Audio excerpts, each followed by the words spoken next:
Well, it's a little bit like, you know, like the Harry Potter thing, right? Like how many of us like don't want to wake up one day and be told like you're a wizard and you have special powers, because each one of us would probably be like, I knew it. I knew it the whole time.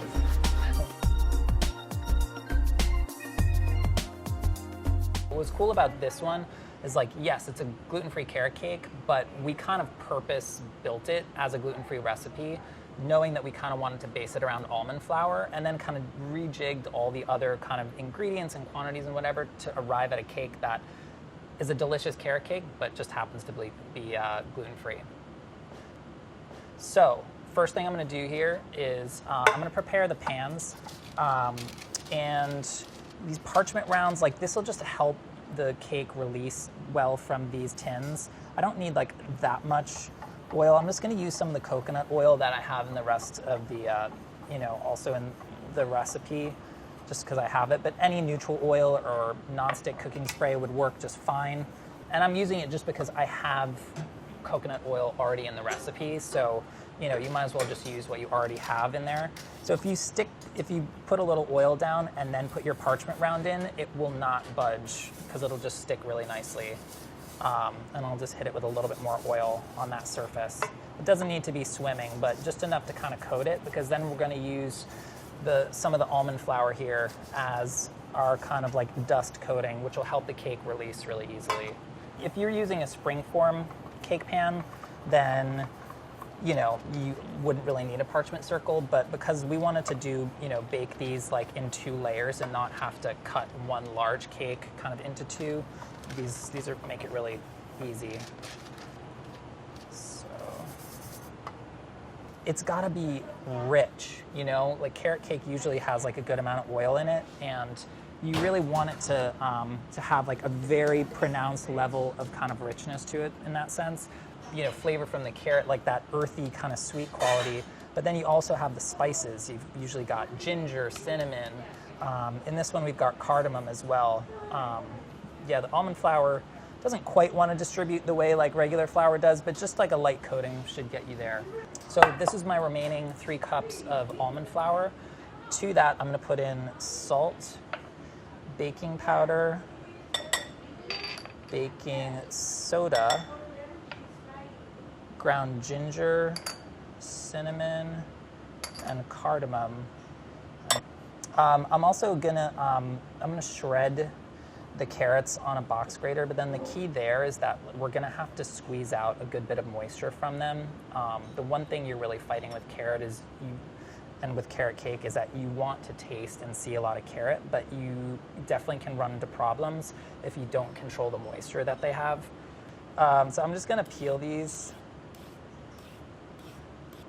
and then shred them on a box grater.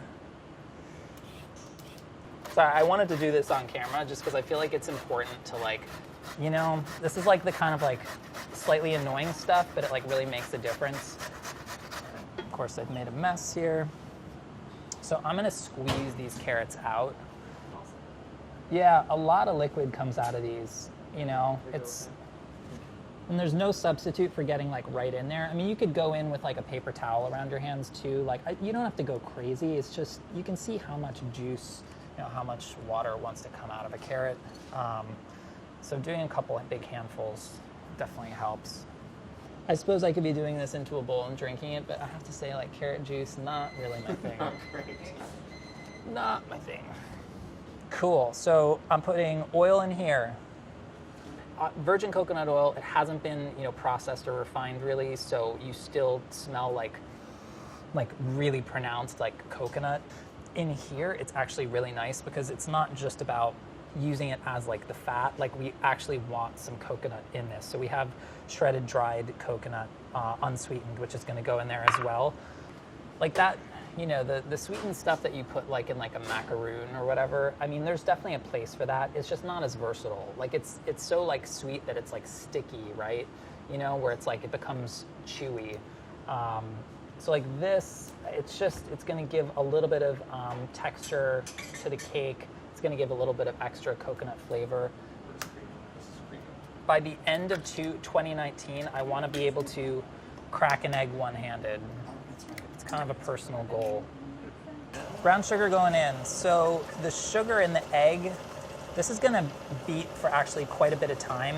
I think it's like 5 to 7 minutes we're calling out. It's gonna create, basically it's gonna go from being this like thick, sludgy mass, in theory, to being, to kind of tripling in volume, getting nice and aerated.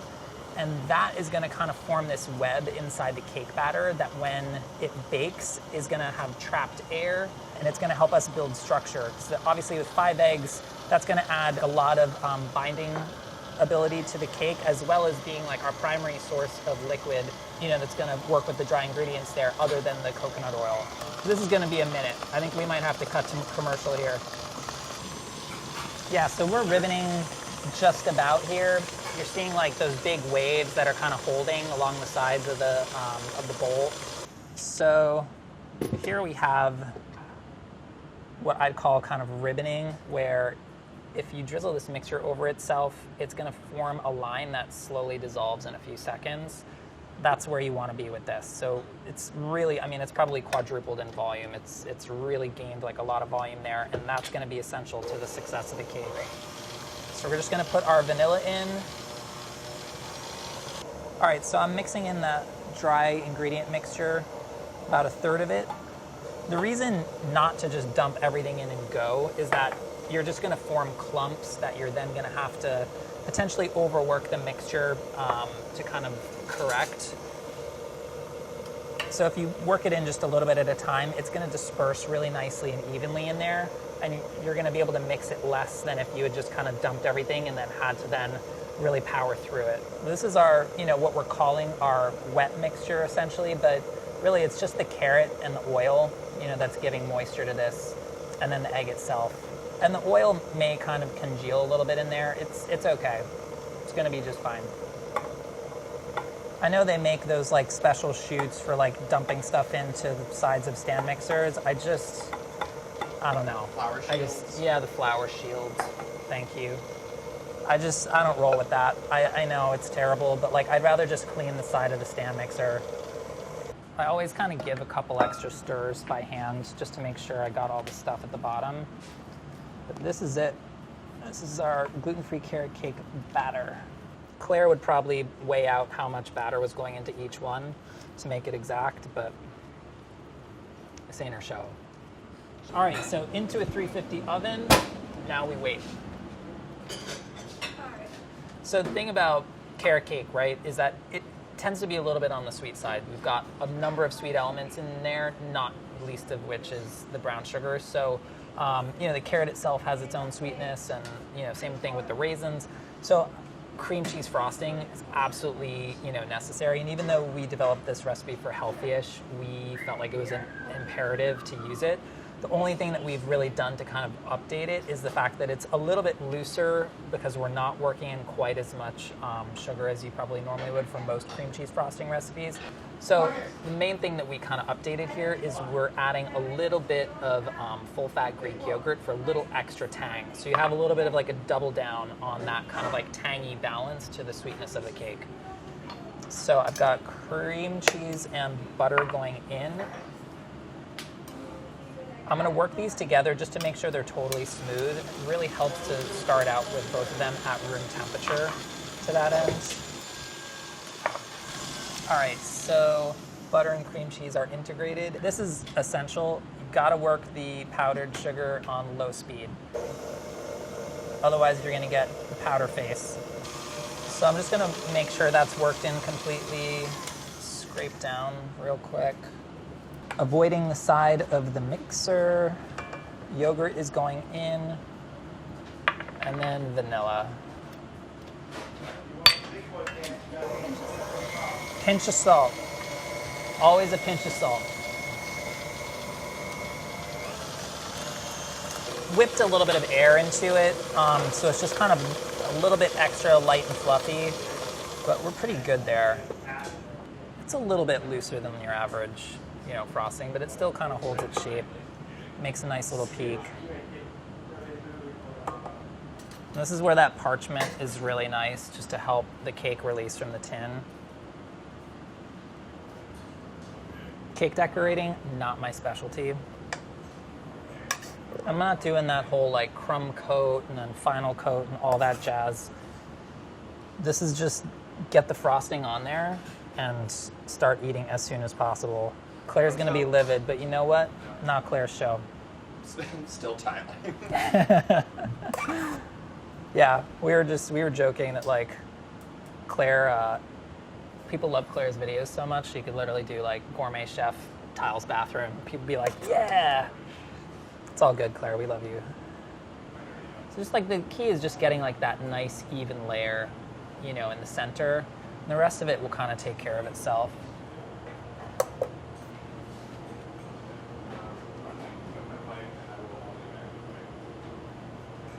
And that's it. And we're done. It's kind of like I'm tiling a cake, actually.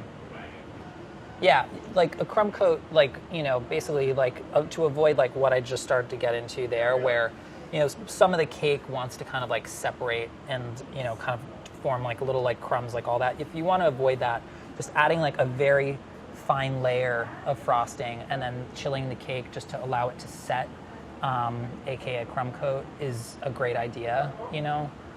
So if we had chilled this a little bit, it would be even a little bit firmer, but as you can see, you know, it holds together just fine. Anna, thank you for coming down. Pretty much. I've missed you, Kate. It was April 2018. Wow. I know. All right. Do you get a lot of gluten-free carrot cake? It's kind of hard to find, right? Hard to find. It really does feel healthy. I mean, it's not that it's not sweet. There's like a whole serving of carrots in here. Yeah. I mean, it's certainly like, it has sugar and it has the cream cheese and it has all that, but holds together beautifully. I like it when crumbs fall off of a cake because then you can just go like that. You And like, you know. come in with the fingers. That's it. Thank you, Anna. Thank you. Hunzi, get in here. Hunzi was like in here at 9:15 this morning, like, I hear somebody's making cake today. I've heard a lot of good things about this cake specifically. Yeah, it's a good one. Yeah. Right. I know that's my favorite thing. All right. I think that wraps it up, right? Cool. Can I get you guys lunch, piece of cake, anything? All right. Using a decorated rubber spatula to make it taste better. Oh, for sure. We've got like all these like No Kid Hungry decorated spatulas. This one's by Duff Goldman. Sorry, I don't know who you are, Duff. Probably would be. He's the ace of cakes. Is he? Who was Ace of Cakes? Like on TLC or something. What's it, right? TLC? Sorry, Duff. Duff Goldman. I'll check you out. Oh, Duff. I feel like I got like a camo cake mix from Duff at some point. Camo? Like it was like camouflage. Do you know what I'm talking about? It was like had like like you made like camouflage cake. Yeah, Duff. Oh, Duff, I know all about If there's you. one thing I don't want trouble finding, it's cake.